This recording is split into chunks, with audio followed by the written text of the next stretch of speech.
د امارات قانون او د ډیرو افغانانو عدم تجربه د امارات د قانون سره یو لوی مشکل دی او په بل اړخ باندې هغه ځوانان چې په کافي اندازه باندې لیک لوست نه لري لکه دغه ځوان چې دته د نورو هیوادونو قانونونه دوزي ښکاري دا د افغانانو لپاره یو لوی مشکل دی.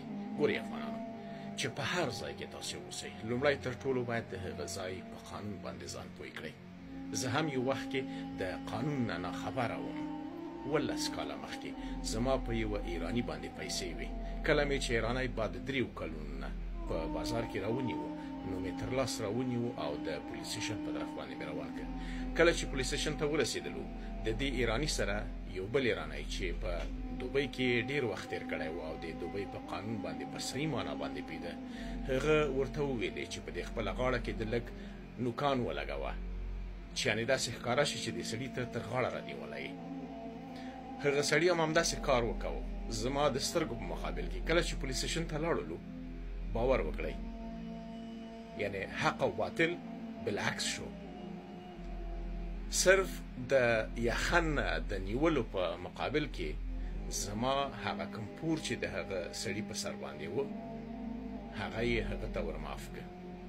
ما ته یې وویلې چې که چیرې محکمې ته ځې په محکمې کې هغه لایحه د قانون دا ده راته یې مخکې واچوله. کله مې چې ولوستله باور وکړئ په هغه کې زه په 100% ملامت په دې باندې راتللم چې هلته یې په ما باندې شاهد تېر کړ. کوم ایرانی چې د هغه سره و هغه یې په ما باندې شاهد تېر کړ چې دې سړي د ما په وړاندې د سړی تر ګریوان راونیو هلته چې ما نیولی هم نه و. خو ګورئ ځوانانو که چیرې هغه که په حقیقت کې وي یا که په دروغو باندې وي کله چې د قانون د قلم تر لاندې راغلی بیا دې هېڅوک نشي خلاصولی.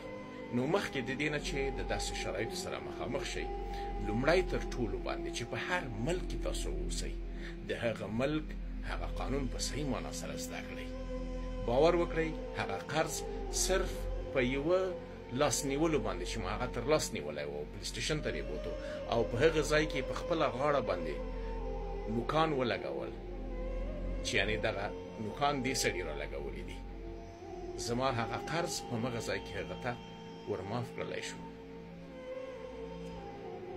دا زما د ژوند یوه تجربه ده. پاتې شو دغسې ځوانان چې صرف غواړي ځان د یوه کامنټ په لیکلو باندې مشهوره کړي. زه نه غواړم چې دا سړی مشهوره شي.